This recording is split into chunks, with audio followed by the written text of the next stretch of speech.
નમસ્કાર મિત્રો, આજે આપણે એક સરસ મજાના મુદ્દા પર વાત કરવા જઈ રહ્યા છીએ. હું તમે બધા શિક્ષકો છીએ. તાલીમાર્થી વિદ્યાર્થીઓ પણ ભાવિ શિક્ષકો છે. તો શિક્ષકોના સંદર્ભમાં આજે આપણે એક મહત્ત્વની વાત કરવી છે. આ વાત વર્ગખંડના સંદર્ભમાં છે. વર્ગખંડ પ્રત્યાયન એટલે શું?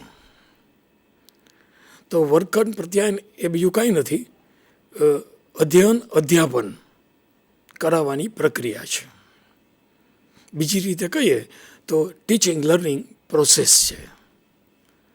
અને આ અધ્યયન અધ્યાપનની પ્રક્રિયા સારી રીતે થાય, અસરકારક રીતે થાય, તે દરેક વ્યક્તિ ઈચ્છે, દરેક શિક્ષક ઈચ્છે. તો અસરકારક વર્ગખંડ પ્રત્યાયન કરતી વખતે આપણને કેટલાક વિચિત્ર અનુભવો થાય છે. આપણું ટીચિંગ લર્નિંગ ઘણીવાર સફળ થતું નથી.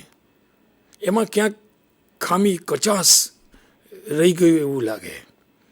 અને આ કચાશ મોટે ભાગે આપણી નથી હોતી, એટલે કે શિક્ષકોની નથી હોતી, બરાબર, પણ કોઈ અન્ય પરિબળોને કારણે હોય, જે એક પ્રકારનો અવરોધ છે, વિક્ષેપ છે. તો અસરકારક વર્ગખંડ પ્રત્યાયન શી રીતે કરવું એ જોતા પહેલાં સ્વાભાવિક છે કે આ પ્રત્યાયનને નડે છે કોણ, એના અવરોધો કયા કયા છે, બરાબર, વિક્ષેપ કોણ પાડે છે. તો મિત્રો, આવી કેટલીક વ્યવહારુ વાત આજે તમારી સમક્ષ રજૂ કરવાનો પ્રયત્ન કરું છું. પ્રત્યાયન પ્રક્રિયાની શરૂઆત જો આપણે કરવી હોય તો એમ કહી શકાય કે તમારી જાતને પૂછો કે આજે તમે જે કંઈ છો તે શી રીતે બન્યા. બીજી રીતે કહીએ તો how did you became you. આજે તમે જે કાંઈ છો, કઈ રીતે બૌદ્ધિક,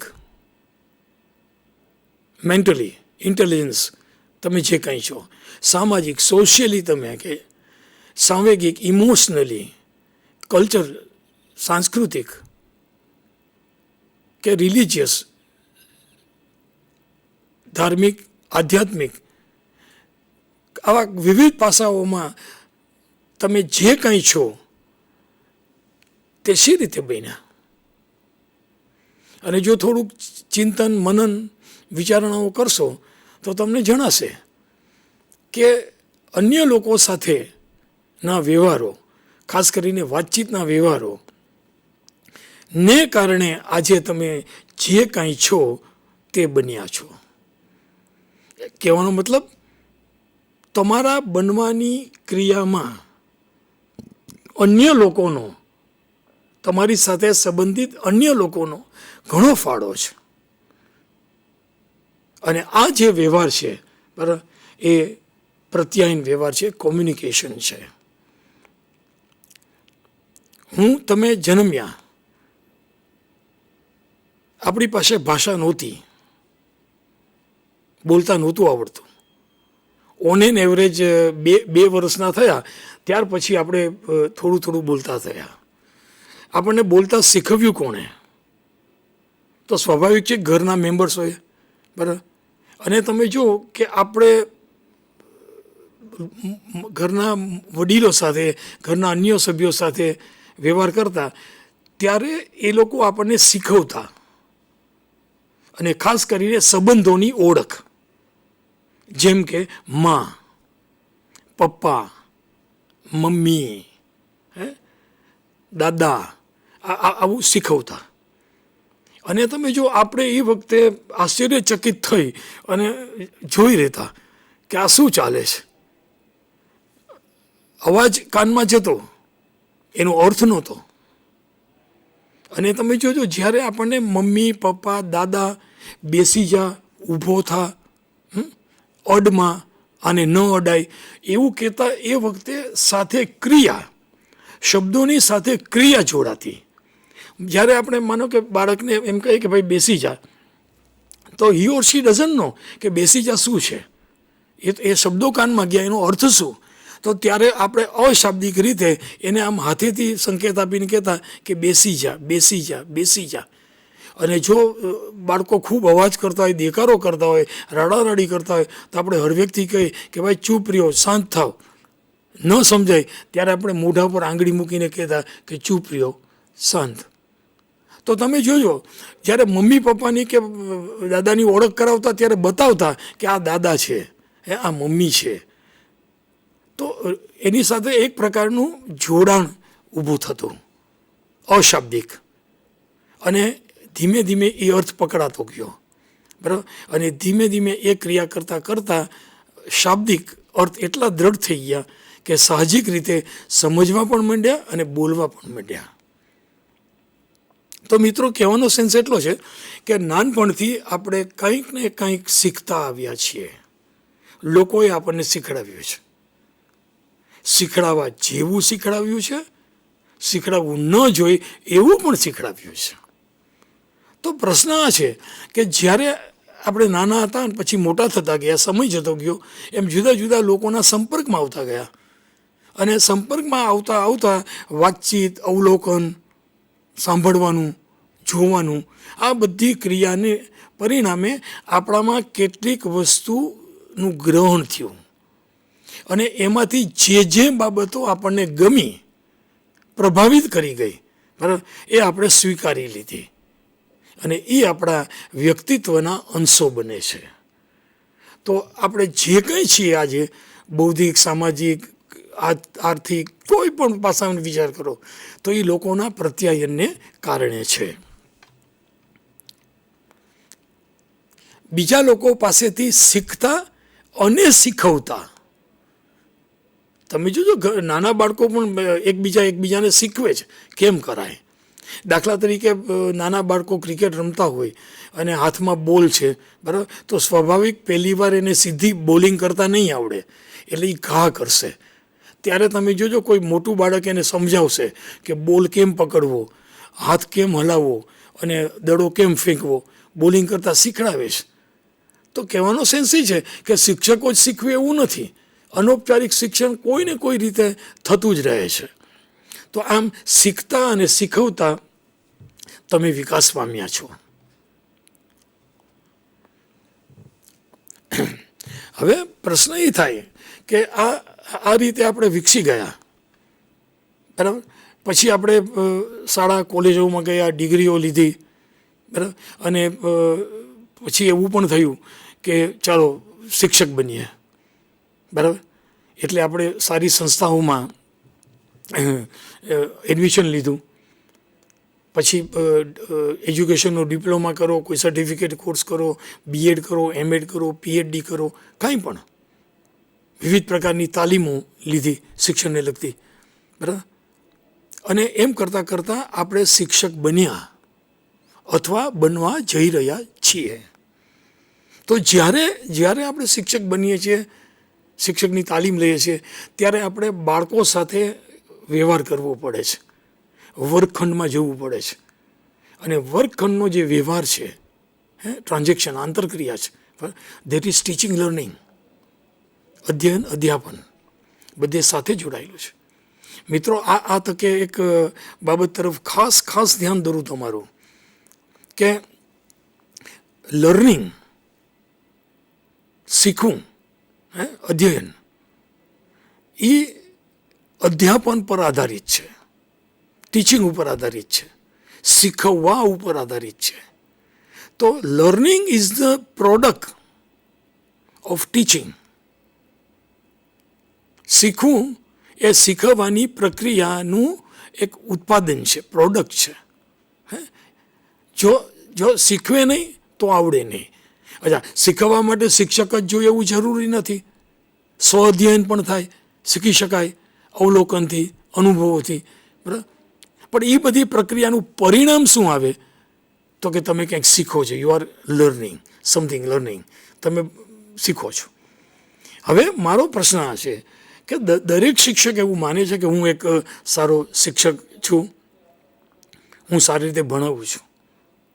તો મારું અવલોકન એમ કહે છે કે વર્ગખંડમાં જ્યારે તમે ભણાવો છો ત્યારે એક જ શાળા, એક જ વર્ગખંડ, એક જ વિષય, એક જ વિષયનો કોઈ એક પ્રકરણ કે યુનિટ એક સરખા બાળકો એટલે ક્લાસના બાળકો અને એક જ શિક્ષક ભણાવે. પરીક્ષા બધાની એક જ લેવાય, બધાને એક સરખા પ્રશ્નો પૂછાય, બરાબર. અને જ્યારે પરિણામ આવે ત્યારે એક સરખું હોતું નથી. જો બાકીનું બધું એક સરખું હોય, બરાબર, તો પરિણામ શા માટે એક સરખું ના આવે? આવવું જ જોઈએ. તમે જો યાંત્રિક રીતે વિચારો કે કોઈ ફેક્ટરીમાં કંઈ ઉત્પાદન થતું હોય, પ્રોડક્ટ બનતી હોય, તો આખી એક પ્રોસેસ છે. અને એ પ્રોસેસ એ લોકો કઈ રીતે કરવી, કેમ મેન્ટેન કરવું, એ એક વર્ષ બધું સેટિંગ કરી દે છે. પછી તમે જોજો રો મટીરિયલ જાય, દાખલ થાય અને ફાઇનલ પ્રોડક્ટ એક સરખી આવે. અને તમે વચ્ચે ગમે ત્યારે એને ચેક કરો, બરાબર, તો અને પછી સ્ટીકર મારે એની ઉપર ક્વોલિટી ચેકડ, બરાબર, કે આ ચેક કરેલી ક્વોલિટી છે, આમાં કોઈ ખામી નથી, બરાબર. શિક્ષણ માટે આપણે આવું નથી કહી શકતા. જ્યારે આપણે પરીક્ષા લઈએ છીએ પરિણામો જુદા જુદા આવે છે. એક જ બેન્ચ ઉપર બેઠેલા 3 વિદ્યાર્થીઓ પૈકી એક વિદ્યાર્થી 80-90%, 95% માર્ક લઈ જાય છે, વર્ગમાં પ્રથમ છે. બીજો 50-60 મધ્યમ કક્ષાના માર્ક મેળવે છે, બરાબર. અને ત્રીજો જેને આચાર્ય એ કૃપા કરવી પડે, કૃપા ગુણ આપવા પડે, ત્યારે એને ધક્કો લાગે, નિષ્ફળ જાય છે. સવાલ આ છે કે પ્રક્રિયા એક જ વાતાવરણમાં એક સરખી રીતે એક જ શિક્ષક દ્વારા થઈ, બરાબર, પ્રોસેસ એક જ સરખી છે, પ્રોડક્ટ જુદી છે. વાય? બરાબર, લર્નિંગ જુદું થયું. શું કામ? તો મિત્રો, આ એક સેન્સિટિવ ઇસ્યુને ધ્યાનમાં રાખીએ તો ક્લાસરૂમમાં જે કંઈ ટ્રાન્ઝેક્શન થાય છે, વર્ગ વ્યવહાર થાય છે, પ્રત્યાયન થાય છે, બરાબર, એમાં ક્યાંક મુશ્કેલી છે. એન્ડ ધેટ ઇઝ અવરોધ. કાંઈક એવું છે, બેરિયર, એવું અવરોધ છે કે જે તમારી પ્રક્રિયા દરેક બાળક સુધી પહોંચવા દેતી નથી. તો બીજો એક અનુભવ એવો છે કે શિક્ષક ખૂબ મહેનત કરે, સમજાવે, સમય આપે, અને જ્યારે પરિણામ સરખું ન આવે ત્યારે સ્વાભાવિક છે કે હતાશ થાય. અને એને એમ લાગે કે હું આટલી બધી મહેનત કરું છું, બરાબર, છતાં એ ઉગતી નથી. બાળકો શીખી નથી શકતા. શા માટે? વાય? અને પછી છે એને સીધો દોષ વિદ્યાર્થીઓ ઉપર જાય, વાલીઓ ઉપર જાય, બરાબર, કે વાલીઓ ધ્યાન નથી રાખતા, વિદ્યાર્થીઓ ધ્યાન નથી રાખતા, અને પછી જે કાંઈ બોલવું એ બોલે રાખે. તો સવાલ એ છે કે આમાંથી બહાર નીકળવાનો કોઈ રસ્તો ખરો કે નહીં? જે છે એ સ્વીકારી લેવાનું. તો નો ફ્રેન્ડ્સ, આમાં રસ્તો છે, બહાર નીકળી શકાય, સારું પરિણામ, ઈચ્છિત પરિણામ મેળવી શકાય. તો આપણે આવા મુદ્દાને સ્પર્શીને આજે કેટલીક વાતો કરવાના છે. તો અસરકારક રીતે વર્ગખંડમાં પ્રત્યાયન કરવું હોય તો કયા અવરોધ હોઈ શકે એને ઓળખવા. એ અવરોધોને ઓળખ્યા પછી એને નાબૂદ કરવા, એને ઓછા કરવા. કેટલીક વાર અમુક અવરોધ એવા હશે કે જે તમે જળમૂળમાંથી કાઢી નહીં કાઢી શકો, બરાબર, તો એને અલબત્ત ઓછા તો કરી શકાય. અને જો આપણે અવરોધો ઓછા કરશું તો સ્વાભાવિક છે કે પ્રત્યાયનની અસરકારકતા વધશે. પ્રત્યાયનની અસરકારકતા અને અવરોધો એકબીજાના વ્યસ્ત પ્રમાણમાં છે. એક ઘટે તો બીજું વધે, અને એક શૂન્ય થઈ જાય તો ઓલું 100% થાય, બરાબર. 100%ની અપેક્ષાથી આપણે શરૂ કરવાનું, પછી જે કાંઈ સારું મળે એ સ્વીકારવાનું. તો વર્ગખંડના પ્રત્યાયનના અવરોધોને આજે આપણે ઓળખવાનો પ્રયત્ન કરશું, સમજશું એને કેમ દૂર કરી શકાય, અને અસરકારક પ્રત્યાયન માટે બીજા કયા પાસાઓને ધ્યાનમાં રાખવા જોઈએ. તો મિત્રો, આપણે પહેલો મુદ્દો એ જોયો કે એક શિક્ષક તરીકે તમે કે હું આજે જે કાંઈ છીએ, જે કાંઈ, બરાબર. એ શેને કારણે છે? તો કે પ્રત્યાયનને કારણે છે. બરાબર. તો પ્રત્યાયન આપણામાં પરિવર્તન લાવે છે. બરાબર. તો સ્વાભાવિક છે કે ક્લાસરૂમ પ્રત્યાયનમાં જો આપણે એવું કંઈક કરીએ, બરાબર, પરિવર્તન કરીએ તો આપણને સારું પરિણામ મળે. બરાબર. તો આપણે સૌ પ્રથમ પ્રત્યાયનના અવરોધો, વિક્ષેપો વિશે વાત કરીએ. પ્રત્યાયન વાતચીતમાં સંદેશાને અસ્પષ્ટ કરતી કોઈ પણ બાબત એટલે અવરોધ. અવરોધ. તમે જોજો, જ્યારે તમે વર્ગખંડમાં ભણાવતા હો અને પાછળ દૂર પાટલી પર બેઠેલ વિદ્યાર્થી, આગળનો વિદ્યાર્થી જો અવાજ કરતો હોય, બોલ કરતો હોય, બરાબર, તો એ તરત આંગળી ઊંચીને કહેશે, સર આ અવાજ કરે છે, સંભળાતું નથી. સંભળાતું નથી. અને જો સંભળાય નહીં તો સ્વાભાવિક છે સમજાય પણ નહીં. અને ત્યારે તમે જો એક શિક્ષક તરીકે આપણે આગળના વિદ્યાર્થીને કહીએ છીએ કે ચૂપ, ઘોંઘાટની આ બાજુ ધ્યાન આપ, બરાબર, આટલું કરીએ છીએ. પછી ચૂપ થવું કે નહીં એ વિદ્યાર્થી ઉપર આધાર છે. એ જોરથી બોલવાની બદલે ધીમે ધીમે બોલે, એ ચાલુ એ રહે, એવું બને. બરાબર. એને વર્ગખંડની બહાર પણ કાઢી શકાય, પણ બહાર કાઢવું એ રસ્તો નથી. ઓકે. તો કહેવાનો સેન્સ એ છે કે ઘણીવાર સમજાતું નથી. અચ્છા, આવું ક્યારે બનશે?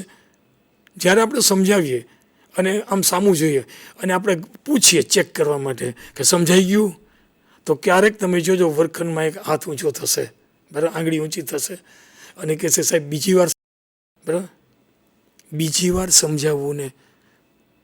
આ વાક્ય બરાબર યાદ રાખજો, બીજી વાર સમજાવવું ને, બરાબર, ફરીથી સમજાવવું ને. મિત્રો, જ્યારે કોઈ બાળક આવું બોલે, ફરીથી સમજાવો, બીજી વાર સમજાવો, બરાબર, ત્યારે મારે તમને એક સૂચન કરવું છે. ફરીથી સમજાવો, બીજી વાર સમજાવો, એ રસ્તો હશે, હું ના નથી પાડતો, બરાબર, પણ બીજી રીતે સમજાવો. ખરેખર તો બાળક એમ કહેવા માંગે છે, would you please teach me in the way that I could learn. હું શીખી શકું એવી રીતે તમે શીખવી શકશો. અને વાસ્તવિકતા મિત્રો એ છે કે મોટા ભાગના શિક્ષકો, માફ કરજો, આક્ષેપ નથી, ધ્યાન અવલોકન છે, મોટા ભાગના શિક્ષકો એમના શિક્ષકોએ જે રીતે ભણાવ્યા એ રીતે ભણાવે છે. વિદ્યાર્થી કઈ રીતે શીખે છે, બરાબર, એવી રીતે બહુ ઓછા શિક્ષકો ભણાવે છે. ઓકે. એટલે પહેલી આપણે અવરોધ ઉપર ધ્યાન કેન્દ્રિત કરીશું. પછી અવરોધ સંદેશાને વિકૃત બનાવે છે. એટલે તમે જે કંઈ કહેવા માગતા હો એના કરતાં સામી વ્યક્તિ જુદું સમજે. અને તમે જોજો વર્ગખંડમાં ઘણીવાર આવું બનેલું હશે કે તમે કોઈ કામ સોંપેલું હોય, બરાબર, અને બીજે દિવસે એ લઈને આવે ત્યારે આપણે કહેવું પડે છે કે મેં આવું ક્યાં કહ્યું હતું, હું આમ બોલ્યો જ નથી, બરાબર. ત્યારે બાળક, વિદ્યાર્થી કહેશે કે સાહેબ મને એમ કે તમે આ કહ્યું છે, મને એમ કે આમ કરવાનું છે, મને એમ કે આવું જ્યારે બોલે ત્યારે એનો અર્થ એ થયો કે સંદેશામાં ક્યાંક વિકૃતિ છે. અને આવું બને છે. તે આંતરિક કે બાહ્ય હોઈ શકે. આંતરિક એટલે વ્યક્તિ સાથે, શિક્ષક સાથે હોઈ શકે, વિદ્યાર્થી સાથે હોઈ શકે, બે સાથે હોઈ શકે, બરાબર. એક સાદું ઉદાહરણ લઈએ. માની લ્યો કે કોઈ બાબતમાં આચાર્યશ્રી સાથે કોઈ ચર્ચા થઈ, વાદ વિવાદ થયો, બરાબર, અને આચાર્યશ્રીએ તમને કોઈ ઠપકો આપ્યો શિક્ષકને. સ્વાભાવિક છે ઠપકો કોઈને ના ગમે. ઠપકો સંદેશ છે, જ્યારે કાનમાં જાય છે એનું અર્થઘટન થાય છે, એની ઇફેક્ટ ઊભી થાય છે. અને સ્વાભાવિક છે કે ઠપકાની ઇફેક્ટ પ્રમાણમાં સારી ના જ હોય. અને પછી એ વર્ગખંડમાં જઈને ભણાવે ત્યારે તમે જોજો કે ભણાવવાનું કન્ટેન્ટ મગજમાં છે, એનું આયોજન છે, કેમ ભણાવવું એ છે, અને સાથે ઠપકાની પણ ઇફેક્ટ છે, બરાબર. 101% એ જ્યારે ભણાવશે, શીખવશે, પ્રત્યાયન કરશે ત્યારે એમાં એડવર્સ ઇફેક્ટ, વિપરીત અસર જોવા મળશે, બરાબર. અને એમાંય જો કોઈ વિદ્યાર્થી પ્રશ્ન ઊભો કરે, બરાબર, ત્યારે તમે જોજો વર્ગખંડનું વાતાવરણ આખું બદલાઈ જાય છે. બરાબર, આ આંતરિક છે, ઇન્ટરનલ. બરાબર, એ જ રીતે માની લો કે સવારમાં તમારો પહેલો પીરિયડ છે. બરાબર, વિદ્યાર્થીઓ આવ્યા, પ્રાર્થના કરી, ક્લાસમાં આવ્યા, અને એક વિદ્યાર્થી 2-5 મિનિટ મોડો આવે છે, ક્લાસમાં પ્રવેશે છે. તમે રોજિંદુ તમારું કાર્ય શરૂ કરો છો, સારી રીતે ભણાવો છો, પણ જે વિદ્યાર્થી પાછળથી આવ્યો, મોડો આવ્યો, બરાબર, એ વિદ્યાર્થી ઘરેથી નીકળો તે પહેલાં ઘરમાં કોઈ બાબતમાં કંકાસ થયો, માથાકૂટ થઈ, મમ્મી પપ્પા ભાઈ બહેન કંઈ પણ રકઝક થઈ, માથાકૂટ થઈ અને ઉગ્ર સ્વરૂપ ધારણ કર્યું. વિદ્યાર્થીની હાજરી છે, એ પણ મેસેજ સંદેશા રિસીવ કરે છે. સાચું કોણ ખોટું કોણ એની એને ખબર છે, પણ એ વચ્ચે હસ્તક્ષેપ કરી શકતો નથી. અને જ્યારે એ ઘરેથી નીકળે છે, શાળાએ આવે છે, ત્યારે બ્લેન્ક નથી આવતો, બધું ઘરે મૂકીને નથી આવતો. બરાબર, એમાં એની અસર છે, એ દુઃખી છે, ગ્લાની છે, અને વર્ગખંડમાં બેઠો છે. તો હું મિત્રો તમને 100% કહું કે તમારું પ્રત્યાયન એની સાથેનું ફળશે નહીં. એ એક અંતરાય ઊભો કરશે, 100% અંતરાય ઊભો કરશે. આ આંતરિક છે. અને બાહ્યમાં જોઈએ તો એવું પણ બને કે માનો કે સ્કૂલમાં બેન્ડ પાર્ટી હોય, બરાબર, અને 26મી જાન્યુઆરી 15મી ઓગસ્ટ કે એવી કોઈ પ્રસંગ આવતો હોય, પ્રેક્ટિસ કરતા હોય, તમે ક્લાસમાં ભણાવો છો, બરાબર, અને બરાબર બાજુમાં પાછળ મેદાનમાં આ બેન્ડની પ્રેક્ટિસ ચાલુ હોય, બરાબર, સ્વાભાવિક છે એ અવાજ તમને નડશે. બારી બારણા બંધ કરશો તો પણ નડશે. એટલું નહીં, બારી બારણા બંધ કર્યા પછી પણ તમારા મગજમાં, બાળકોના મગજમાં એ બેન્ડવાળા જ રહેશે. તમે શું ભણાવો છો એની ઉપર બહુ ધ્યાન કેન્દ્રિત નહીં થાય. આ બાહ્ય પરિબળ છે. તો આવા ઘણા આંતરિક અને બાહ્ય પરિબળો અસર કરે છે. તે માહિતી મોકલનારમાં, માધ્યમમાં કે મેળવનારમાં હોઈ શકે. દાખલા તરીકે માધ્યમ જેના દ્વારા તમે મોકલો છો, બરાબર. હવે દાખલા તરીકે વિજ્ઞાનનો શિક્ષક વિજ્ઞાન શીખવે છે, પ્રયોગ શીખવે છે, બરાબર, અને પ્રયોગ જ્યારે શીખવતા હોય ત્યારે આકૃતિ દોરવી પડે છે, બરાબર. તો એટલે એનો મતલબ એ થયો કે આકૃતિ વિઝ્યુઅલ છે, વિઝ્યુઅલ સંદેશ છે. એ જોઈને જોવાની ચેનલમાંથી પસાર થશે. હવે પ્રશ્ન એ છે કે શિક્ષકને આકૃતિ દોરતા બહુ ફાવતી નથી, સરખી આકૃતિ દોરી નથી શકતા, બરાબર. તો એ શું કરશે? બીજા વિદ્યાર્થી કે શિક્ષક પાસે પહેલેથી આકૃતિ દોરાવશે, રોલ ઓફ બોર્ડ ઉપર લઈને આવશે અને ખોલશે. આકૃતિ થોડીક વિખાઈ ગયેલી પણ હશે, બરાબર, મજા નહીં આવે, પણ એને કામ ચલાવવું પડે છે. આકૃતિ સહેજ ભૂસાઈ જાય, વિક્ષેપ છે, પણ કામ ચલાવવું પડે છે.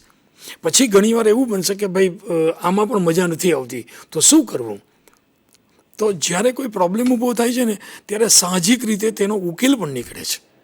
અને ક્યારેક તમે જોજો, હું યાદ કરું છું મારા એક શિક્ષકને, એ જ્યારે આકૃતિ ન દોરી શકતા, એને ફાવતી નહીં, બરાબર, ત્યારે એ ભણાવતા કઈ રીતે? તો એમ કે એક ચંબુ લ્યો, ચંબુમાં જસદના ટુકડા નાખો, ચંબુને સ્ટેન્ડ પર ગોઠવો, ચંબુની નીચે ત્રિપાઈ રાખો, એની પર જાળી મૂકો, 2 કાણાવાળો બુચ ફિટ કરો, એક કાણામાંથી થીસલ નળી અને બીજા કાણામાંથી વિમોચન નળી પસાર કરો. વિમોચન નળીને છેડે વાયુપાત્ર રાખો, બરાબર, અને પછી થીસલ નળીથી એસિડ રેડે, બરાબર, અને કોઈ પ્રયોગમાં જરૂર પડે તો બર્નર ચાલુ કરવું પડે, તો એ વર્ચ્યુઅલ ખિસ્સામાંથી બાકસ કાઢે, સળી કાઢે, જ્યોત પ્રગટાવે અને ફૂંક મારીને ઠારે. પછી પ્રક્રિયા થાય, વાયુ ઉત્પન્ન થાય, વાયુપાત્રમાં ભરાય, પછી એમ કહેશે આવા 3-4 વાયુપાત્રો ભરો. હવે મિત્રો, એની જે દોરવાની મર્યાદા હતી એ મર્યાદા એણે વિઝ્યુઅલી સાહજિક રીતે રજૂ કરી.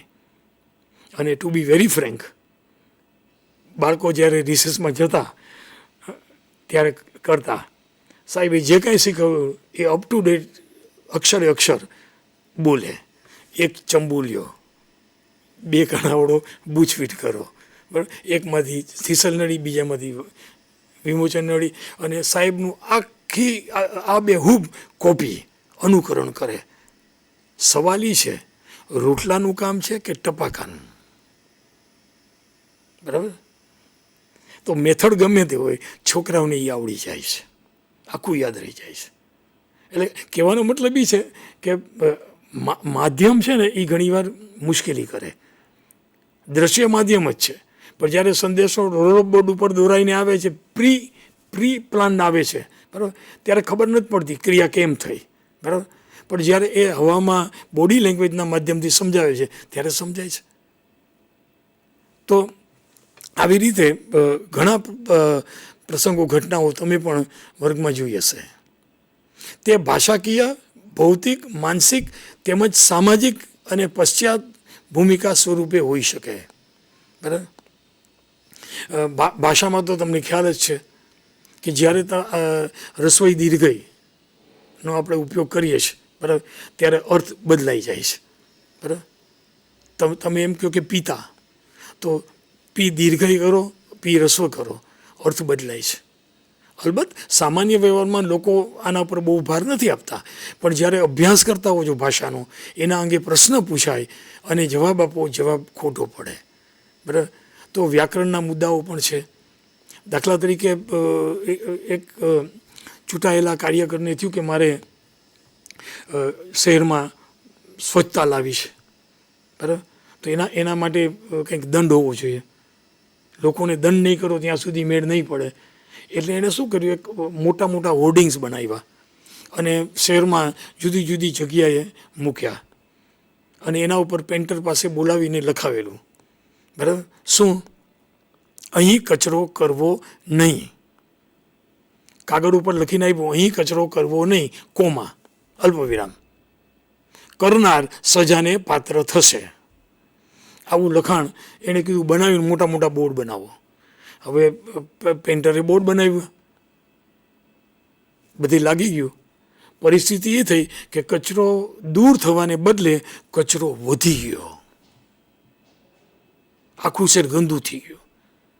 પછી પ્રશ્ન થયો કે આવું શાને થયું? આટલા મોટા બોર્ડ બનાવ્યા, લોકોનું ધ્યાન દોરીએ છીએ તોય આવું? પણ બોર્ડનો મેસેજ છે ને એ વિકૃત થઈ ગયો હતો.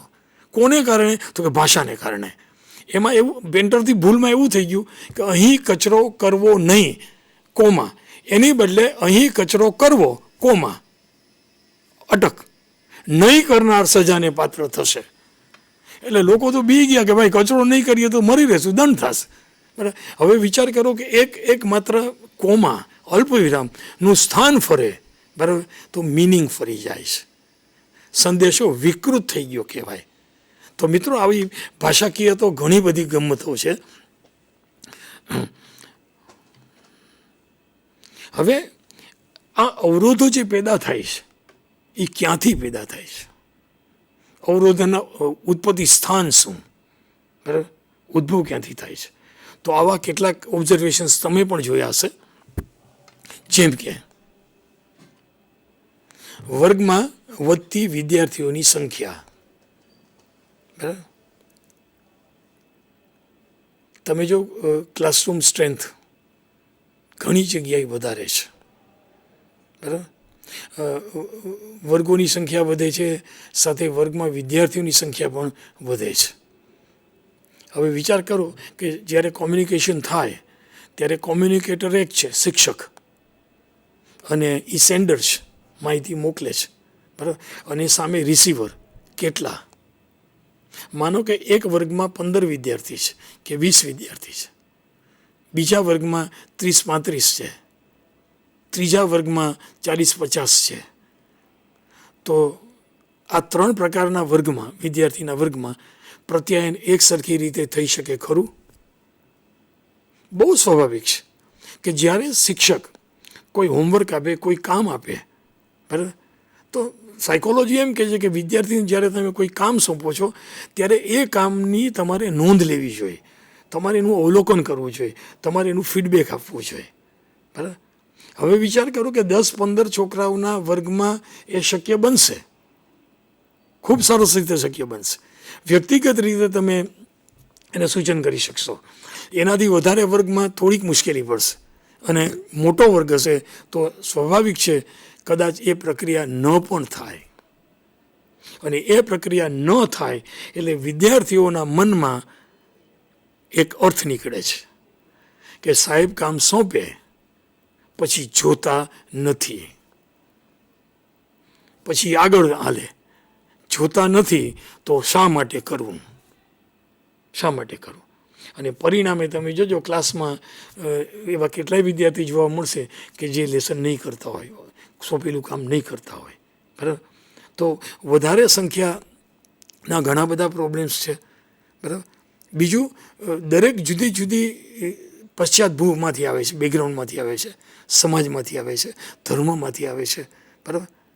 એટલું નહીં, શિસ્તના નિયમો દરેક બાળક માટે ઘરમાં, સમાજમાં જુદા છે, જુદા છે. અને એ બેસી છે એક જ વર્ગખંડમાં, બરાબર. તો એના જે બિહેવિયર્સ છે એ વર્ગખંડમાં પ્રતિબિંબિત થશે, 100% થશે, બરાબર. અને એટલા માટે જ કહેવાય છે કે જ્યારે પરીક્ષા ચાલતી હોય ત્યારે સુપરવાઇઝરે એક ખુરશી ઉપર બેસીને સુપરવિઝન નહીં કરવાનું, એણે મૂવ થવાનું, ક્લાસમાં ફરવાનું, છેલ્લી પાટલી સુધી જવાનું, બરાબર. અને આવું કરવા પાછળનું લોજિક શું? What is the logic? વર્ગખંડમાં પણ તમે જ્યારે ભણાવતા હો, બોર્ડ વર્ક ન કરતા હો, બોલતા હો, ત્યારે તમારે વર્ગમાં આંટો મારવો જોઈએ, પાછળ જવું જોઈએ. આ નિયમ છે. આનું લોજિક શું? આનું લોજિક બોડી લેંગ્વેજ સાથે જાય છે. અને બોડી લેંગ્વેજમાં એક ઘટક ઝોન છે, આપણી આસપાસનો વિસ્તાર. અને આપણી આસપાસનો જે વિસ્તાર છે એમાં પહેલો જે વિસ્તાર છે કે આપણી આસપાસમાં 1.5-2 ફૂટનો એક બબલ છે આખો, બરાબર. એ ખૂબ જ અંગત, પર્સનલ, ખૂબ જ અંગત વિસ્તાર છે. અને આ વિસ્તારમાં કોણ પ્રવેશી શકે? તો કે જે તમારા ખૂબ જ ઓળખીતા છે, અંગત છે, પારિવારિક છે, એવા લોકો જ. સીધી સાદી રીતે કહું તો જેની સાથે તમે હાથ મિલાવી શકો, તાળી મારી શકો અને ભેટી શકો. ભેટવા માટે નજીક આવવું પડે, દૂરથી ન ભેટી શકાય. તો આ એવો એક ઝોન છે કે જે અંગત લોકોનો છે, જેને તમે બહુ સારી રીતે ઓળખો છો. હવે વિચાર કરો કે તમે ભણાવતી વખતે સ્ટેજ ઉપર છો અને છેલ્લી પાટલીએ બેઠેલો વિદ્યાર્થી છે એ તમારાથી કેટલો દૂર છે? એ તમારા અંગત વિસ્તારમાં નથી. અંગત વિસ્તાર પછીનો જે બીજો વિસ્તાર આવે છે, બરાબર, છે દૂર. એ તમે રોજબરોજના જે લોકોને મળો છો, માનો કે દૂધવાળા, છાપાવાળા, શાકભાજીવાળા, જેને તમે ઓળખો છો પણ અંગત નથી, બરાબર, એ વિસ્તાર છે. અને એટલા માટે જ તમે જોજો કે ઘણીવાર આવું તમે અવલોકન કર્યું હશે કે જ્યારે તમે ડોલબેર મારો છો, ઘંટડી દબાવો છો, પછી તમે જોજો દરવાજો ખુલે એની રાહ જુઓ છો ત્યારે તમે 2 ડગલા પાછળ ખસો છો, બરાબર. શું કામ? તો કે આવનાર વ્યક્તિના અંગત વિસ્તારમાંથી તમે દૂર રહ્યો છો. તમને ઓળખે છે, બરાબર, પણ તમે અંગત નથી. ઓળખતા અને અંગતમાં બહુ ફેર છે. તો અને અંગત જે હોય ને એની ઉપર નિયંત્રણ રહે છે. એટલે જ્યારે સુપરવિઝન કરતી વખતે વ્યક્તિ હલે છે, બરાબર. હા, પહેલાં આપણે ઝોનની વાત કરી દઈએ, ઓળખીતાનો ઝોન, પછી આવે સોશિયલ ઝોન, 20-25 ફૂટના અંતરે, બરાબર. અને એના પછી આવે પબ્લિક ઝોન, જાહેર વિસ્તાર. પબ્લિક ઝોનમાં રહેલા લોકોને અને વક્તાને કોઈ સંબંધ ન હોય. હવે વિચાર કરો કે જ્યારે તમે વર્ગમાં સ્ટેજ ઉપરથી ભણાવો છો અને છેલ્લી પાટલીએ બેઠેલો છે એ પબ્લિક ઝોનમાં છે, બરાબર. તમે ભણાવો ન ભણાવો શું ભણાવો એને કાંઈ ફેર પડતો નથી. અને તમે જોજો જે આગળ બેઠા છે, પહેલી બેન્ચ ઉપર, બીજી બેન્ચ ઉપર, એ તમારી ખૂબ નજીક છે. અહીંયા બિલોંગિંગનેસ, મારા વિદ્યાર્થી, મારા શિક્ષક, એક ઓળખ છે, ઓળખ છે. અને તમે જોજો જ્યારે તોફાન ક્લાસમાં થાય કે ગણગણાટ થાય, એ સામાન્ય રીતે આગલી બેન્ચમાંથી નહીં થાય શિક્ષકની હાજરીમાં, એ બધું પાછળ થશે, બરાબર. પણ જો તમે મૂવમેન્ટ કરો તો ધીમે ધીમે પાછળના બાળકો, વિદ્યાર્થીઓ તમારા સોશિયલ ઝોનમાં આવે, એમ કરતાં કરતાં પર્સનલ ઝોનમાં આવે, પર્સનલ ઝોનમાંથી ઇન્ટિમેટ ઝોનમાં આવે, અંગતમાં. અને અંગતમાં આવે ને ત્યારે એવરીથિંગ કંટ્રોલમાં હોય. તો વર્ગમાં મોટી સંખ્યા જ્યારે હોય, વર્ગ મોટો હોય, બરાબર, ત્યારે ઘણીવાર આવું આ ઝોનને ધ્યાનમાં રખાતા નથી. અને ખાસ કરીને પ્રાથમિક શાળાના પ્રી પ્રાથમિક, પૂર્વ પ્રાથમિક, આ વર્ગમાં શિક્ષકે હલનચલન કરવું જ જોઈએ, વર્ગ કંટ્રોલમાં રહેશે. પછી વિવિધ સામાજિક સ્તરોમાંથી આવતા વિદ્યાર્થીઓ, બરાબર, એટલે જુદા જુદા બેકગ્રાઉન્ડમાંથી આવે છે. હવે તમે જોજો કે બેકગ્રાઉન્ડમાં ઘણી બાબતોની અસર થાય, ઘણી બધી. દાખલા તરીકે આર્થિક, સારી આર્થિક સ્થિતિ, મધ્યમ આર્થિક સ્થિતિ, મધ્યમથી નિમ્ન અને એનાથી પણ નીચે વર્ગમાં બધા પ્રકારના બાળકો મળશે. પછી તમે જોયું ધાર્મિક રીતે, બરાબર, તો ધાર્મિક રીતે પણ ક્લાસમાં તમે જો કેટલાય ધર્મોના પાલન કરતા હોય એવા બાળકો આવશે, બરાબર. પછી એજ્યુકેશન, મા બાપ ભણેલા હશે, ઓછું ભણેલા હશે, અભણ હશે. પછી વ્યવસાય મા બાપનો, બરાબર, પોતાની ફર્મ હોય, ફેક્ટરી હોય, સંસ્થા હોય, દુકાન હોય, મોટો બિઝનેસ હશે, નાનો બિઝનેસ હશે, સર્વિસ ક્લાસ હશે. સર્વિસ ક્લાસમાં પણ કેડર, હોદ્દા હશે, હેડ હશે. અને નિમ્ન પ્રકારના એટલે ચોથા વર્ગના કર્મચારી હશે, અને કેટલાક મજૂરી કામ કરતા હશે. તમારા વર્ગમાં એક શેઠનો દીકરો પણ હશે, અને રેકડી ફેરવતો પંચર શાંતો વ્યક્તિનો બાળક પણ હશે. હવે તમે વિચાર કરો કે આ ઉછેર અસર કરશે. બીજું, ખાસ કરીને મોટિવેશન, પ્રેરણ અમુક વર્ગમાંથી મળશે, અમુકમાંથી નહીં મળે, ખબર નથી, બરાબર. અને જ્યારે આ બાળકો વર્ગમાં આવે છે ત્યારે શિક્ષકને એટલી ખબર હોવી જોઈએ કે આ બાળકોનું બેકગ્રાઉન્ડ, એના સામાજિક સ્તર કેવા પ્રકારનું છે. અમુક વર્ગમાંથી આવતા બાળકો ખૂબ સંકુચિત હશે, બોલશે પણ નહીં, ગભરું હશે. અને અમુક બેકગ્રાઉન્ડમાંથી આવતા બાળકો સ્વચ્છંદી હશે, તોફાની હશે. અમુક છે એ શિસ્તબદ્ધ હશે, અમુક નહીં હોય, બરાબર. આ બધા પરિબળો વર્ગખંડ પ્રત્યાયનને અસર કરે છે. પ્રેરણનો અભાવ, બરાબર. પ્રેરણ બે પ્રકારે છે. તમે કામ કરો છો, તમારા કામની કદર થાય, મોટિવેશન. પ્રેરણ શિક્ષકને અને વિદ્યાર્થી બંનેને હોવું જોઈએ, બરાબર. તો મોટિવેશન છે ને, એ તો ચેમ્પિયન લોકોનો ખોરાક છે. Those who R champion, they need motivation, બરાબર. અને બીજું કે મોટિવેશન છે ને, એકવાર આપેલું મોટિવેશન કાયમ નથી ચાલતું. You need frequently. તમારે પ્રેરણની વારંવાર જરૂર પડશે, બરાબર. પ્રેરણ કેવું છે, તમે કોઈને આપો તો કોક તમને આપે, ગીવ એન્ડ ટેકનું છે. તો શિક્ષકને પણ પ્રેરણા મળવી જોઈએ પોતાના વ્યવસાય પ્રત્યેની, પોતાની પ્રતિબદ્ધતા પ્રત્યેની. અને એ જ રીતે વિદ્યાર્થીઓમાં ટીચર મોટિવેટ કરે, શિક્ષકે મોટિવેટ કરે, એટલું નહીં, કલીગ્સ જે જૂથ છે વિદ્યાર્થીઓના, એમાંથી પણ મોટિવેશન એકબીજાને મળે છે. અને ખાસ કરીને ઘરમાંથી મોટિવેશન મળવું જોઈએ. અને અનુભવ કહે છે કે બધા ઘરમાંથી બાળકોને મોટિવેશન નથી મળતું, બરાબર. તો એ પણ એક ધ્યાનમાં રાખવાનો મુદ્દો છે.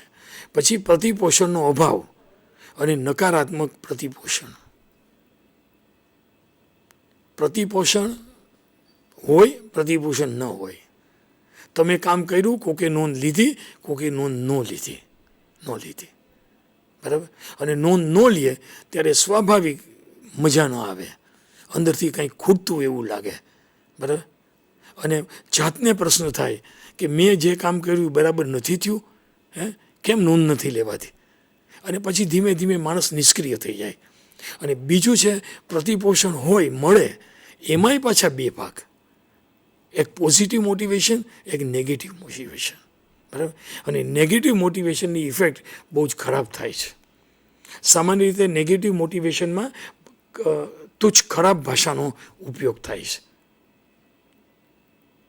તમે ઘણી વાર એવું સાંભળેલું છે કે ગધેડા આમ કરાય, ડોબા જેવો છો, કાંઈ ભાન નથી પડતી, કાંઈ શીખવું નથી.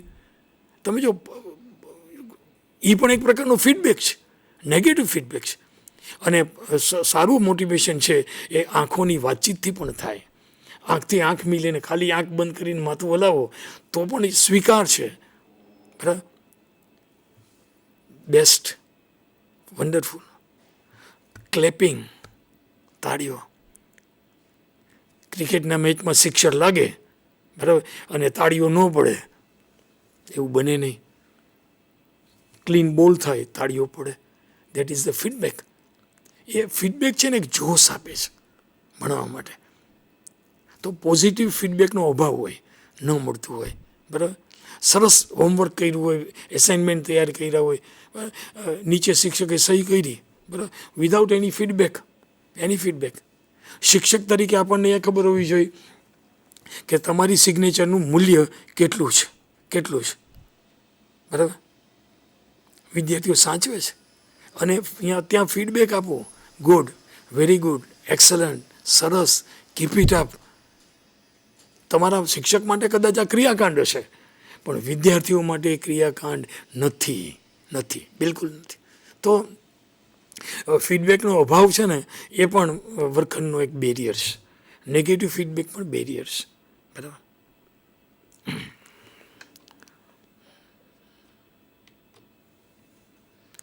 પછી વિદ્યાર્થીઓની અધ્યયન શૈલીથી અજાણ. શિક્ષક વિદ્યાર્થીઓ શી રીતે શીખે છે, how student learn, any learning style શું, બરાબર.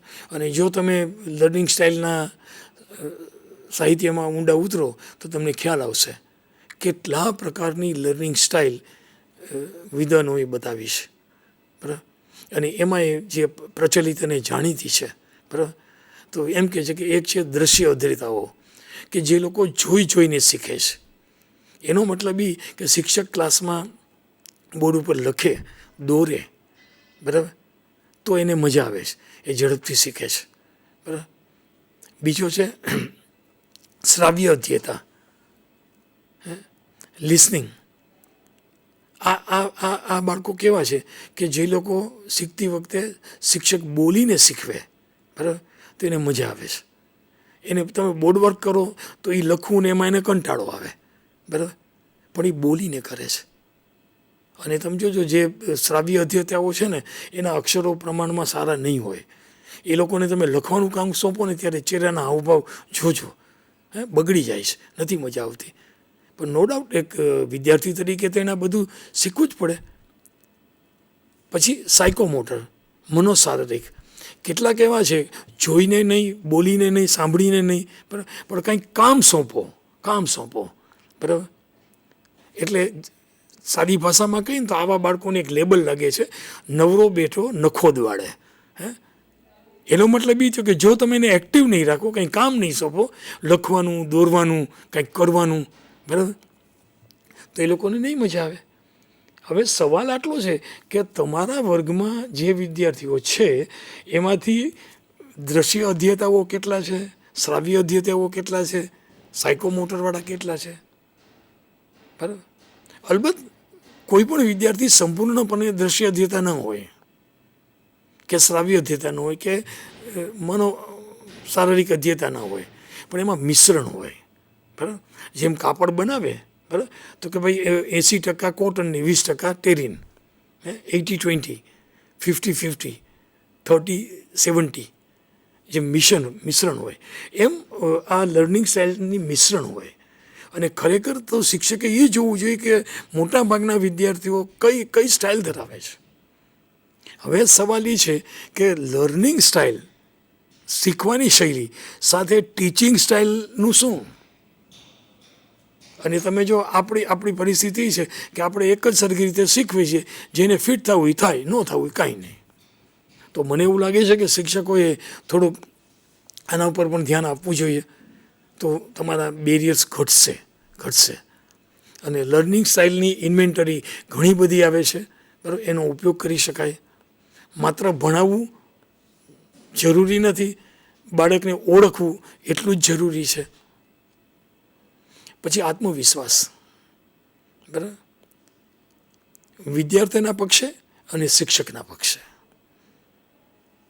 જે વિદ્યાર્થીનો આત્મવિશ્વાસ ઓછો હશે, બરાબર, તો તમે જોજો એ લોકો ગભરું હશે એક પ્રકારના. એને સતત ખોટું થવાનું આમ ભ્રમ રહે, બરાબર. એ લોકો કામ કરે ખરા, પણ કામ પૂરું થયા પછી સાચું થયું છે, સરખું થયું છે, એમાં એને હંમેશા શંકા રહે. કોન્ફિડન્સના અભાવ માટેના ઘણા કારણો છે, એ બધામાં આપણે અત્યારે નહીં જઈએ. પણ આત્મવિશ્વાસનો અભાવ છે એ લર્નિંગમાં મુશ્કેલી ઊભી કરે.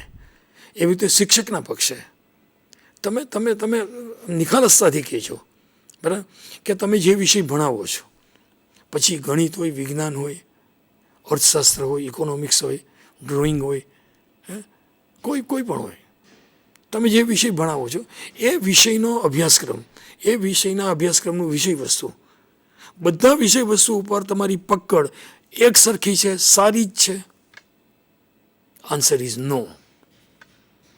તમે જોજો કે જે કંઈ ઘટકો, માનો સે ફોર એક્ઝામ્પલ કે સાયન્સમાં તમે કહો, તેમાં ફિઝિક્સ હશે, કેમિસ્ટ્રી હશે, બાયોલોજી હશે, જુઓલોજી હશે, બોટની હશે, નેનો ટેકનોલોજીની વાત આવે છે. તો પ્રશ્ન આ છે કે તમને આ બધા ઉપર પકડ છે તમારી? તમે જોજો, તમે બધા પ્રકરણો ભણાવો છો, પાઠ ભણાવો છો, ત્યારે ફૂલ કોન્ફિડન્સથી ભણાવી શકો છો? નહીં. તમને જોજો અમુક યુનિટ બહુ ફાવતા હશે, ખૂબ સારી રીતે, એમાં ઉદાહરણો સારા આપતા હશો, રજૂઆત બહુ સરસ રીતે કરશો, ઊંડાણથી સમજાવશો, અને તમે જોજો કેટલાક યુનિટ એવા આવશે કે આવ્યા છે એટલે ભણાવી દો. અને શિક્ષક એટલો પ્રમાણિક છે, બરાબર, કે એ ન ભણાવે એવું કરતો જ નથી, ન શીખે એવું કરતો જ નથી. એટલે શું કરે છે, પેલા જે કાંઈ કન્ટેન્ટ છે એ બધું પોતાના મગજમાં નાખે છે વાંચીને, અને પછી વર્ગ આવે ત્યારે એ ટ્રાન્સલેટ કરી દે છે, આપી દે છે, બરાબર. અને પછી એમ માને છે કે મારું કામ પૂરું, મેં ભણાવી દીધું. વિદ્યાર્થીને આવડે કે ન આવડે એ મારો દોષ નથી, કોર્સ પૂરો કર્યો. કોર્સ પૂરો કરવો આ એવી એક ખોટી માન્યતા મગજમાં ઘરી ગઈ છે, બરાબર. ગમે તેમ કરીને કોઈ એક પાઠ, પ્રકરણ 4 કે 5 દિવસ ચાલે, બરાબર, અને પરીક્ષા નજીક આવે, ટાઈમ ન હોય, ત્યારે તમે જોજો બીજા શિક્ષકોને પૂછીએ છીએ કે તમારો કોર્સ પૂરો થઈ ગયો તો મને પીરિયડ આપી દો. ગુડ, બહુ સારું કહેવાય. આપણે વધારાના સમય માટે કામ કરીએ, બહુ સારું કહેવાય. અને તમે જોજો આપણે કોકના પીરિયડો લઈ લઈએ છીએ, આંચકી લઈએ છીએ, બરાબર. અને પછી બને શું, તો કે જે પ્રકરણ 4 કે 5 દિવસ ચાલતું હતું, બરાબર, એ એક જ દિવસમાં, એક પીરિયડમાં 3 પ્રકરણો પૂરા થાય છે. Now you see the speed of teaching, learning ફરી જાય છે. સંતોષ થાય મેં કોર્સ પૂરો કર્યો, બરાબર. આ આભાસી છે. તો શિક્ષકનો કોન્ફિડન્સ પોતાના કન્ટેન્ટ ઉપર એ વર્તન પ્રત્યાયનમાં ખૂબ ખૂબ ખૂબ અસર કરે છે, બરાબર. અને જેમ જેમ વર્ષો જાય છે, બરાબર, એમ પીઠ થતો જાય છે. અને એ પીઠતા તો જ આવે કે પોતાના વિષયમાં રસ લે, ઊંડાણથી શીખે, વધુ શીખે, બરાબર. અભ્યાસક્રમ સિવાયનું પણ થોડુંક વધારે. સ્ટુડન્ટ કરતાં teacher should be 1 step ahead, આગળ રહેવો જોઈએ, બરાબર. જ્યારે આ આત્મવિશ્વાસ આવે છે, વારંવાર ભણાવે છે, જુદી જુદી રીતે ભણાવે છે, ત્યારે જે ટીચિંગ કોન્ફિડન્સ છે, બરાબર, એ અસરકારક પ્રત્યાયન માટે જરૂરી છે. બહુ નિખાલસતા પ્રમાણે કહું તો મારી વાત, મેં વિજ્ઞાન ઘણા વર્ષ સુધી સ્કૂલોમાં ભણાવ્યું અને કન્ટેન્ટમાં મારો એક જ મુદ્દો નબળો રહેતો, એ ખગોળ વિજ્ઞાન. બરાબર. ખગોળ વિજ્ઞાનમાં તારાઓ વચ્ચેના અંતર, પરિક્રમણ, પરિભ્રમણ, નક્ષત્રો, જુદી જુદી ડિઝાઇનના, ખબર નહીં કોઈ પણ કારણે એ એટલી પકડ નહોતી. અલબત્ત હું ભણાવતો ત્યારે વિદ્યાર્થીઓને ખબર નહીં પડતી કે સાહેબને બહુ નથી ફાવતું, પણ મને ખબર હતી. બરાબર. અને જ્યારે એ પાઠ પૂરો થાય, બરાબર, ત્યારે આઈ વોઝ રિલેક્સ્ડ. ચાલો મેં ભણાવી દીધું. એક વસ્તુ કહી દઉં, વેઠ નહોતો મારતો, શીખવાનો પ્રયત્ન કરતો હતો, પણ એની એના ઉપર મારી એવી પકડ નહોતી. પણ બાકીના બધા જે યુનિટ્સ હતા સરસ રીતે ભણાવ્યા. તો આત્મવિશ્વાસ છે ને એ બહુ મહત્ત્વની વસ્તુ છે. પછી નિષ્ફળતાનો ભય. બરાબર. તમે યાદ કરો કે જ્યારે તમે પહેલી વાર એક શિક્ષક તરીકે વર્ગમાં પ્રવેશ કર્યો, બરાબર, ત્યારે તમે જોજો જે દિવસે તમે પ્રવેશ કર્યો એના આગલા 1-2 દિવસ તમારી મનોસ્થિતિ શું હતી? બરાબર. સતત નિષ્ફળતાનો ભય સતાવે કે હું સમજાવીશ તો વિદ્યાર્થીઓને આવડશે, સમજાશે, કોઈ પ્રશ્ન કરશે, કોઈ હાથ ઊંચો કરશે, અને મને નહીં આવડે તો. આ નિષ્ફળતાનો ભય છે ને એ શિક્ષકને હેરાન કરે છે. સિમિલરલી સ્ટુડન્ટ માટે પણ જ્યારે એ લોકો વાંચતા હોય છે, યાદ નથી રહેતું, બરાબર, ત્યારે એને સતત આ ભય, ફિયર ઓફ ફેલ્યોર સતાવે છે. તો ફિયર દૂર કરવા માટે પ્રયત્નો કરવા જોઈએ, શિક્ષકના પક્ષે અને વિદ્યાર્થીઓના પક્ષે. પછી હમણાં આપણે વાત કરી વિષય વસ્તુની કચાસ, બરાબર. કન્ટેન્ટની પકડ ન હોય તો પણ મુશ્કેલી થાય. તો ટીચર એન્ડ સ્ટુડન્ટ બોથ, આ બંને જે કંઈ શીખે છે, જે કંઈ શીખી જાય છે, એના ઉપર એની ગ્રીપ હોવી જોઈએ. પછી નબળું પ્રત્યાયન કૌશલ્ય, બરાબર, ટીચર અને સ્ટુડન્ટ બંનેનું. સ્ટુડન્ટ માટે તો આપણે કરી ન શકીએ કાંઈ, કારણ કે જે શ્રાવ્ય અધ્યતાઓ છે એ લોકો પોતાની સમજ બોલીને વધુ સારી રીતે રજૂ કરી શકે, પણ આપણી પરીક્ષા પદ્ધતિ છે એ લિખિત છે, બરાબર. તો those who are visual learner, kinaesthetic learner, બરાબર, એને આ પરીક્ષામાં લાભ વધુ મળે છે, બરાબર. જ્યારે ઓરલ સાંભળીને જે શીખે છે એને થોડુંક તકલીફ પડે છે. અને કોમ્યુનિકેશન સ્કિલ, કોઈ પણ પ્રશ્નનો જવાબ કેમ આપવો, એના ભાગ કેમ કરવા, એની રજૂઆત કેમ કરવી, સાથે આકૃતિઓ કેમ મૂકવી, આકૃતિઓ કેમ દોરવી, આ દરેક બાબત પ્રત્યાયનમાં આવે. અને એમાં જ્યારે કચાશ રહી જાય ત્યારે અધ્યાપન નબળું બને. પછી અભ્યાસ કૌશલ્યનો અભાવ,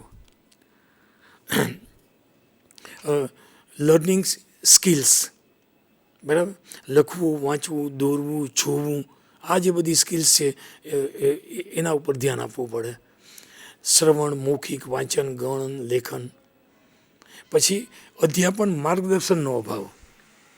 બહુ ઓછા શિક્ષકો વિદ્યાર્થીઓને માર્ગદર્શન આપે છે, બરાબર, કે કેમ અભ્યાસ કરાય, પરીક્ષાની તૈયારીઓ કેમ કરાય, બરાબર, યાદશક્તિ શી રીતે વધારાય. તો આવા કેટલાય મુદ્દાઓ માર્ગદર્શનના છે, બરાબર. શિક્ષક ભણાવી દે, સારું ભણાવી દે, એની ના નહીં, બરાબર, પણ સાથે સાથે બીજા જે પરિબળો છે, કન્ટેન્ટ સિવાયના, એ પણ ટેકનિક્સ બધી બતાવવી જોઈએ. બંને પક્ષે અપેક્ષાઓનો અભાવ, આ બહુ જ મહત્ત્વનો મુદ્દો છે. શિક્ષકની વિદ્યાર્થીઓ પાસેની અપેક્ષાઓ અને વિદ્યાર્થીઓની શિક્ષક પાસેની અપેક્ષાઓ. વિદ્યાર્થીઓ પણ આપણી પાસેથી કેટલીક અપેક્ષાઓ રાખે છે, એનો જાણવાનો પ્રયત્ન કરવો ક્યારેક, અને એના કરતાં ઊંધું આપણે વિદ્યાર્થીઓ પાસે અપેક્ષા રાખવી જોઈએ. અને જો તમે વિદ્યાર્થીઓ પાસે અપેક્ષા રાખો તો એ અપેક્ષાઓ પરિપૂર્ણ કરવા માટે વિદ્યાર્થીઓ તનતોડ મહેનત કરશે. કારણ કે વિદ્યાર્થીઓ સમજે છે કે મારી આબરૂ, મારી ઓળખ સાહેબ પાસે સારી હોવી જોઈએ. અને આવું તો જ થાય કે વર્ગમાં તમે વિદ્યાર્થીઓના સંપર્કમાં હો, બરાબર. માત્ર સ્ટેજ ઉપર ભણાવી બોલીને વયા જાઓ એમ નહીં, તમે એના કોન્ટેક્ટમાં હો, એના બેકગ્રાઉન્ડના કોન્ટેક્ટમાં હો, એની એબિલિટીઝ અને એની મર્યાદાની જાણકારી હોય, બરાબર. તમે પછી અપેક્ષા રાખો. અચ્છા, બીજું, બધા પાસેથી એક સરખી અપેક્ષા નહીં રાખી શકાય, બરાબર. દાખલા તરીકે જે બાળક નાપાસ થાય છે, 35 માર્ક નથી લઈ શકતો, 15, 20, 10, 12 માર્કે અટકે છે, બરાબર, એની પાસે તમે અપેક્ષા પાસિંગ નહીં રાખી શકો કે ભાઈ તું સફળ થઈ જા. આપણે ઝાઝા માર્ક નથી જોતા, પણ જે લોકો 90, 91, 92, 95 માર્ક મેળવે છે, બરાબર, એ લોકોને 99, 100 સુધી કેમ પહોંચાડવા? તો ત્યાં તમે અપેક્ષા રાખો કે આ વખતે મારે પૂરા માર્ક જોઈએ, બરાબર. અને જો શિક્ષક અપેક્ષા રાખશે તો હું 100% તમને કહું છું એ લોકો ફૂલફિલ કરશે, પ્રત્યાયન સારું થશે. પછી પર્યાવરણીય બાબતો કે વર્ગખંડમાં હવા, ઉજાસ, લાઇટ. મેં એવા વર્ગખંડો જોયા છે કે બારી ખોલો અને સવારમાં પ્રકાશ આવે, બરાબર, અને એ બોર્ડ ઉપર સીધો રિફ્લેક્ટ થતો હોય. તો વર્ગમાં સામા પક્ષે બેઠેલા બાળકોને બોર્ડ ઉપર શું લખો છો, શું કરો છો, એ દેખાતું જ નથી. એટલું જ નહીં, કેટલાય બાળકો તમે જોયા હશે પાછળ બેઠા હોય, જેવું તમે બોર્ડ ઉપર કંઈક લખો એ લોકો આગળ સ્ટેજ ઉપર આવી જાય છે, બરાબર. આ લોકોને દૃષ્ટિની ખામી છે. 100% જો દૃષ્ટિની ખામી ચેક કરવામાં આવે, બરાબર, તો સમસ્યા સોલ્વ થાય. એને ચશ્માની નંબર છે, ચશ્માની જરૂર છે. તો હેલ્થ ચેકઅપ ખાસ કરાવવી જોઈએ, અથવા હેલ્થના પ્રોબ્લેમ છે એ લર્નિંગ પ્રોબ્લેમ બની જાય. તો મિત્રો, આ અસરકારક અધ્યાપન માટેના અવરોધો અને દૂર કરવા માટેના પરિબળોની વાત કરી. આપને આ ઉપયોગી થશે. ખૂબ ખૂબ આભાર.